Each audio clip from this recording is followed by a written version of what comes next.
तो शाम को मैं घर के सामने एक शादी था, मेरी अम्मी वहीं पे थी, मैं भी गई थी और मेरे भाई भी बाहर खड़े थे, मैं भी थी वहीं पे।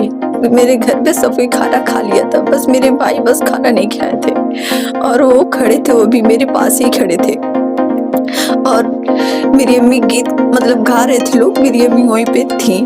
जब मुझे नींद लगने तो फिर मैं छत पर आई। मैं सोची भाई के लिए खाना ला दूंगी, अम्मी का तबीयत मेरा सही नहीं रह रहा था। मैं सोची जाऊँ किचन से खाना ला दूंगी और मेरे भाई खा लेंगे और फिर सो जाऊंगी। मैं छत पर आई, देखी पूरा लाइट्स पूरा ऑफ था, किचन का, रूम का, पूरा ये गैलरी का पूरा लाइट्स ऑफ था। मैं छत पर आई, देखी पूरा अंधेरा। फिर मैं सोचने लगी अभी तो मैं इससे पहले आई थी, पूरा लाइट पूरा ऑन था, ये कैसे ऑफ हो गया। पीछे से कोई आया, मेरा मुंह पर से दाबा और दाबने के बाद मैं इसे पीछे घूमी तो देखी जो मेरा मुंह दाबा था वो सद्दाम था मेरे गांव का। आप ही गाँव? हाँ, मेरे ही गांव के हुआ भैया। फिर क्या किया वो उंगली से उन्होंने क्या किया, मेरा आँख में ऐसे दबाया खूब जोर से और घसीटते हुए मुझे रूम में लेकर आया। कपड़ा धुल का पूरा इसी रूम में रखा हुआ था, दुपट्टे से एक गमछा था, उसी से क्या किया उन्होंने मेरा मुंह खूब जोर से बांध दिया, मुझे चिल्लाने नहीं दिया। फिर से मेरा क्या किया, मेरा हाथ दोनों पैर में बांध दिया, मेरा पैर भी बांध दिया, खूब जोर से मेरा गला खूब जोर से कस दिया और कसने के बाद बेल्ट से मुझे लगा मारने। उसने बस मैं एक को देख पाई थी जिसका सद्दाम नाम है, अंधेरे में थी मैं, एक दूसरे को नहीं देख पाई वो कौन है इंसान।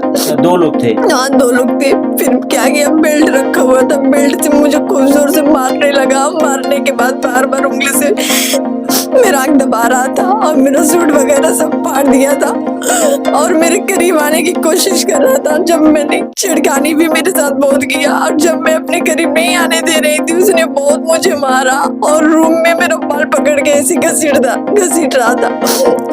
तो क्या कि मैं पैर जो चला रही थी उसी रूम के नीचे, जिस रूम में मुझे मार रहा था उसी रूम के नीचे मेरी सिस्टर कपड़ा सिल रही थी, उसकी आवाज सुनी और क्या कि सीढ़ी के पास आई, सीढ़ी का भी दरवाजा उसने बंद कर दिया था, उस पे खटखटाने लगी, मुझे बोली बाजी। उसका आवाज सुनकर क्या किया, भाग गया खिड़की के रास्ते और भागते समय मुझे बहुत ज्यादा धक्के वगैरह सब दे दिया था कि तुमने मेरा नाम लिया तो मैं तुम्हारी जिंदगी में खराब कर दूंगा, तुम्हारे घर के किसी आदमी को मैं नहीं छोड़ूंगा और बहुत ज्यादा मुझे धमकी दिया, बहुत मुझे मार दिया था, गला खूब जोर से कसा था। उसकी वजह से मेरी आँख पूरी एकदम रेड हो गई है और क्या क्या उंगली से जो दबाया था ऐसा लगता मेरा आँख निकल जाएगा और खिड़की के रास्ते उसने भाग गया। किस रास्ते? खिड़की के रास्ते। हाँ, खिड़की के रास्ते, उसमें ताला नहीं लगा था, उसी के रास्ते वो भाग गया। तो मेरी सिस्टर खूब जोर से चिल्ला रही थी, फिर से दरवाजा वगैरह नहीं खुला तो गई दौड़ते हुए मेरी अम्मी को बुला के लेकर आई। सब गाँव में शोर हो गया, सब लोग आए, खिड़की पे लगे खड़खड़ाने लगे। किसी तरह दूसरे की छत के रास्ते मेरी बड़ी मम्मी का लड़का आया और आने के बाद सीढ़ी का दरवाजा खोला, फिर रूम के पास आए लोग सब, कोई मेरी अम्मी सब चिल्लाने बेटा तुम दरवाजा खोलो, लेकिन दरवाजा मैं कैसे खोलती, मेरा हाथ पैर सब बंधा हुआ था, मेरी मुंह से एक भी आवाज नहीं निकल रही थी। तब उसने क्या की, सब लोग बोले बेटा तुम जाओ खिड़की के रास्ते तुम दरवाजा खोलो। मेरी बड़ी मम्मी का लड़का आया, उसने लाइट्स ऑफ किया और करने के बाद दरवाजा खोला। सबको ये मेरी अम्मी आई, मुझे देखकर बेहोश हो गई, मेरी हालत देखकर मेरे भाई भी बेहोश हो गए। तो गांव के लोग थे, उसने मेरे पैर खोला, मुंह सब गला वगैरह सब खोले लोग। खोलने के बाद जब खोले लोग मेरे मुंह से ब्लड आने लगा क्योंकि गला कसा था, बहुत ज्यादा ब्लड आने लगा और मेरा बीपी भी एकदम हाई हो गया था मेरा। तो गाँव वाले, मेरे भाई की भी तबीयत नहीं सही रह रही थी उस टाइम, मेरी अम्मी की भी नहीं। गाँव वाले लोग बोले लोग बेटा तुम जाओ इसको पहले इलाज कराओ। मेरे भाई क्या किए, चले गए इलाज कराने। उस टाइम मेरे गाँव वाले सब लोग बोले थे अभी तुम इन्फॉर्म मत करो पुलिस को, पहले इसको ही तुम इलाज कराओ। फिर लेकर गए लोग, किसी तरह मेरा दवा हुआ और मैं कुछ नहीं बोल पा रही थी, गला कस दिए थे, सीने में एकदम दर्द था, पूरे बदन में एकदम जख्म था। तो दवा करा के आई, सो गई। गांव वाले सब इकट्ठे हो गए थे, बार बार मुझे एकदम दबा दे रहे थे, बेटा बताओ कौन है। मैं किसी का नाम नहीं ली थी, मैं उस टाइम किसी का भी नाम नहीं ली थी, क्योंकि मैं कुछ बोल ही नहीं पा रही थी। बेल्ट से मारा था, जान जहाँ पर एकदम जख्म एकदम हो गया था, मेरे बाल पकड़ के घसीट रहा था मुझे। जब मैं अपने करीब नहीं आने दे रही थी तो पूरे मेरे समझ एकदम पूरे एकदम मैं कुछ नहीं बोल पा रही थी उस टाइम। मैं किसी तरह सोई, सोने के बाद सुबह में पुलिस आए, सुबह में इन्फॉर्म किए लोग पुलिस को। पुलिस आए, मुझसे पूछे तुम्हारे साथ क्या हुआ। मैं कुछ नहीं बोल पा रही थी, पूरे दम सीने में दर्द था। जब कुछ खांस रही थी, एकदम मुंह के रास्ते एकदम ब्लड आ रहा था। फिर से पुलिस चले गए, कुछ नहीं बोले। बोले पुलिस ये बोले थे दोनों, पहले तुम इसको एकदम अच्छे से इलाज कराओ। पूरे एकदम गांव में भीड़ था एकदम, किसी तरह मुझे सरकारी अस्पताल बोले, वो खुद बोले कि तुम इसको पहले सरकारी अस्पताल ले जाओ सिसमा। मैं वहां गई तो उन्होंने मेरा हालत देखकर रेफर कर दिया, बोला तुम मुख्यालय लेकर जाओ। वहां मैं गई तो वहां मेरा किसी तरह इलाज चला। 23 तारीख को ये घटना हुआ है और आज कल मेरा मुझे वहां से डिस्चार्ज किए लोग वहां से। 1 हफ्ते तक मैं वहां पे एडमिट थी। 2 दिन के बाद वहां पे एक नर्स आई, बोली बेटा तुम इलाज करा लोगे फिर जाओगी पुलिस में, पुलिस तुम्हारा कैसे तुम्हारा जांच पड़ताल करेंगे, तुम्हारी हालत पहले ये हालत देखकर उस अपराधी को पकड़ेंगे। मैं गई वहां पे, उन्होंने पूरे एक दिन के लिए छुट्टी दी थी। बोली तुम जाओ पहले मुलैया कराओ। वहां मैं सिसमा आई मुलैया कराने, पुलिस भी मेरे साथ थे, मुलैया भी हुआ। होने के बाद मेरे भाई बोले कि मुलैया वाला कागज है जो फोटो, एक मुझे फोटो क्लिक करने दो। बार बार तहरीर जब बदल ले रहे लो तो इसका क्या भरोसा, मुलैया वाला भी कागज बदल ले लो। मेरे भाई क्या किए, बोले कि मुझे फोटो एक क्लिक करने दो। उन्होंने एक महिला थी, एक महिला है, एक लेडीज की तकलीफ को तो समझनी चाहिए। उन्होंने क्या किया, फोटो नहीं क्लिक करने दिया। फिर से मैं आई, मुलैया हुआ, फिर से बोले एक पुलिस थे, बोल रहा है कि तुम अपना बयान बताओ। उस टाइम में मेरे मुंह से आवाज नहीं निकल रहा था, किसी तरह मैं अपना पूरा बयान बताई। उन्होंने कहा बेटा तुम टेंशन मत लो, अपराधी है झेल जाएगा। मैं बोली कब तक जाएगा, तो बोला कल तक चला जाएगा, बस तुम कल सुबह किसी तरह आ जाना, एक सिग्नेचर करना है। मैं बोली ठीक है। सुबह में फिर मैं अपनी नानी के घर चली गई थी। अस्पताल में पूरी एक दिन के लिए छुट्टी की गई थी, घर नहीं आई मैं। वहां से गई सुबह में, मेरे साथ मेरे पेरेंट्स भी गए थे, मेरे भाई अपने सब कोई गई मैं सिग्नेचर करने। तो एक पुलिस ने कह रहा है तुम्हारा बयान मुझे नहीं समझ में आ रहा। जब बयान उन लोग को नहीं समझ में आया तो ये बात क्यों बोले लो कि बेटा वो कल तक जेल चला जाएगा, क्योंकि रात में आया था, अपराधी सबको पैसा दे दिया था। बयान क्यों नहीं समझ पुलिस को, बयान क्यों नहीं समझ पुलिस, क्योंकि पढ़ लिख के तो पुलिस बनता है, कोई अधिकारी सक्षम अधिकारी बनता है, क्यों नहीं बयान क्यों नहीं समझ आया? ऐसा तो हो नहीं सकता, बयान तो जरूर समझ आया होगा, इसको घुमाने के लिए ऐसा किया गया होगा पुलिस द्वारा। पैसा दे दिया था तो कैसे समझ में आता? उन्होंने कहा मुझे बयान नहीं समझ में आया। मैं बोली उनसे जब आपको बयान नहीं समझ में आया तो आपने ये बात क्यों बोला था कल तक जेल चला जाएगा? उन्होंने कुछ नहीं बोला, बोला ठीक है तुम जाओ फिर से अस्पताल जाओ, तुम्हारा इलाज हो। हम लोग मेरे पेरेंट्स कुछ नहीं बोले, उस टाइम चले गए। इलाज हुआ, इलाज होने के बाद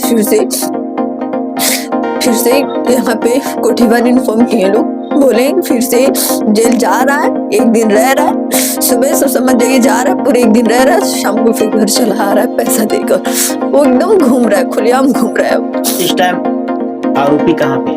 घूम रहा है, गांव में घूम रहा है, पैसा दे रहा है, छूट जा रहा है, फिर से घूम रहा है। वो मेरे तरफ से जो जा रहे हैं, जो मोहल्ले के लोग थे, मेरा पूरा बयान जो देखे थे, मेरे साथ क्या घटना हुआ क्या नहीं, जो मेरा गला जो खोले थे, पैर हाथ सब कोई जो खोला था, पुलिस आ रहे हैं उन लोगों से पूछ रहे हैं, तो वो लोग बयान दे रहे हैं, तो उसको उन लोगों को उठा कर लेके जा रहा है सब पुलिस। उन लोग का फोन जमा कर ले रहे हैं, फोन जमा करने के बाद उन लोगों को डरा धमका रहे हैं लोग। बोल गाड़ी, अरे एक भैया है, उनसे पूछ लो उस लड़की का नेचर कैसा। उन्होंने मेरे बारे में पूरी सच्चाई बताई, तो उनको 2 झापड़ लगा दिए थे पुलिस वाले उन भैया को। और एक बगल में फूफा है, उनको क्या किए थे, फोन जमा कर लिए थे और बहुत ज्यादा डराया धमकाया कि बताओ उस लड़की के साथ क्या हुआ था। उन्होंने कहा कि जो देखे थे, जो सच्चाई बताए, उनको भी डराया, धमकाया, फिर गाली भी दे दिए थे पुलिस वाले। पूरे एक दिन वो पूरी जेल में बैठे थे, जो बयान देने गए थे मेरी तरफ से। एक दिन पुलिस बैठाई थी। हाँ, एक दिन, पूरे दिन। तो अब अभी तक पुलिस क्या कार्रवाई कर रही है? पुलिस कुछ नहीं कार्रवाई कर रही है, पैसा दे रहा है। योगी आदित्यनाथ से क्या कहना चाहते हैं? मैं योगी आदित्यनाथ से मैं कहना चाहती हूँ, पंकज चौधरी से हाथ जोड़ के मैं कहना चाहती हूँ, मुझे कुछ नहीं चाहिए, बस मुझे इंसाफ चाहिए। बताइए, जब मेरे साथ ऐसा हो रहा है। योगी का कहना यह है, माफिया या गुंडा जो भी हो, यूपी से खत्म हो रहा है। कैसे खत्म हो रहा है? मोहल्ले में नहीं खत्म हो रहा है, नहीं खत्म हो रहा है। बताइए, जब ऐसा ही होगा तो मेरे घर वाले, मैं आगे चल के मैं पढ़ना चाहती हूँ, जब ऐसा होगा तो मेरे घर वाले मुझे पढ़ने कैसे देंगे? जब मैं घर में सुरक्षित नहीं हूँ तो रास्ते में कैसे मैं सुरक्षित रहूंगी? चलिए, उनकी मम्मी है, इनसे भी बात कर लेते हैं, आपकी लड़की के साथ। हमारे लड़कनी के संग है, घर ही में घटना हो गई बा। किस घर में? इसी घर में जो घर में आप बयान दे रही हैं? यही घर में जहाँ बयान देता नहीं, ये घटना घटल बा। बेटी का हम रहल नहीं बानी, हम बगल में शादी होता भइल बा, सगुन उठल बा, गीत होता, वही हम बगल में बानी। मैं हमार लड़की गोली बिया केवाई धमधमौले बिया, हमार लड़कनी गोल कहती हमारे बाजी की घटना घट गई, धौले आईनी हम केवाई धमधमौली नहीं खुला ना, इजहार में भसुरे के लड़का इजहार आना हवे गए खिड़की खोला ना हवे, केवाड़ी से देखा तनी बल्ला बुता के हमार लड़कनी के घटना घट गई बा। हमका कोई से सुनवाई नहीं क्या होता, आने महाराजगंज से सुनवाई होता, आने कोठीबाड़ से सुनवाई होता। हमार मालिक परदेश बना, हमार बेटा एगो बाटा, हमार बेटा के केहू सुनवाई नहीं होता, केहू बुझवैया नहीं खे। हम इंसाफ जो होता नहीं। योगी मोदी से क्या कहना चाहते हैं? हम इंसाफ मांगता नहीं, जा जेल में। आप चाहते हैं हमारी बेटी के साथ जो भी गलत किया है वो जाए जेल? हाँ। तो क्या आरोपी कहाँ है? घटना जो किया है, पारित किया है, वो कहाँ है इस समय? घर पे। क्या जेल में नहीं है? नहीं। मालिक बना जब पगलाइल बना, केहू सुनवाइया नहीं करत, हम मोर देख एकदम रोत पागल हो गल बना, केहू नहीं हम उनके सुनवाई हो करत, केहू नहीं हम उनके साथ देत। एक बच्ची लेके हम कहाँ जाए कहाँ नहीं जाए, हमके केहू सुनवा तो नहीं, हम हाथ दर बदर ठोकरे खा रही हैं, दौड़ रही हैं, अपनी बेटी को इंसाफ मिल जाए। और यूपी और मोदी से कहना ये चाहती है, इंसाफ की तरह हमारी बेटी को मिल जाए। गई थी मुलैया होने के बाद, एक पुलिस थे कह रहे हैं कि मेरे भाई से बोलना है कि तुम झूठ बोल रहे हो, घर पर उसको तुम सब मारे हो, मारने के बाद तुम सब पुलिस को इन्फॉर्म कर रहे हो सब। बताइए, मेरे घर वाले मुझे क्यों मारेंगे? और मान लीजिए कैसे मारते जब पंचायत हो रहा था मेरे सामने, मेरे भाई पंचायत में गए, मेरी अम्मी गीत गा रही थी, मैं अंदर आई, तब मेरे साथ हुआ। मान लीजिए मेरे घर वाले मुझे क्यों मारेंगे? इतने मुझे हॉस्टल में पढ़ाया, बचपन से हॉस्टल में पढ़ाया, वहां से जब मेरी पढ़ाई वहां से मुकम्मल हो गई, पूरी हो गई, फिर से मैं आई, फिर से मेरे अब्बू ने मुझे स्कूल में मेरा एडमिशन कराया, इंग्लिश मीडियम में। मैं स्कूल में पढ़ी, फिर से मेरे दूसरे जगह एडमिशन हुआ, वहाँ पे भी मैं हाई स्कूल में मैं पढ़ रही हूँ। मेरे घर वाले मेरा फीस पूरे इकट्ठे पूरा जमा कर देते हैं, पूरा फीस जो फाइनल जो जितना होता है, मैजिक का फीस, पूरा मंथली फीस पूरा जमा, एक साल का पूरा जमा कर देते हैं। मेरे घर वाले मुझे क्यों मारेंगे? पुलिस वाले आरोप लगा रहे हैं कि तुम्हारे घर वाले तुम्हें मारे हैं। बताइए, मुझे बस इंसाफ नहीं मिल पा रहा है।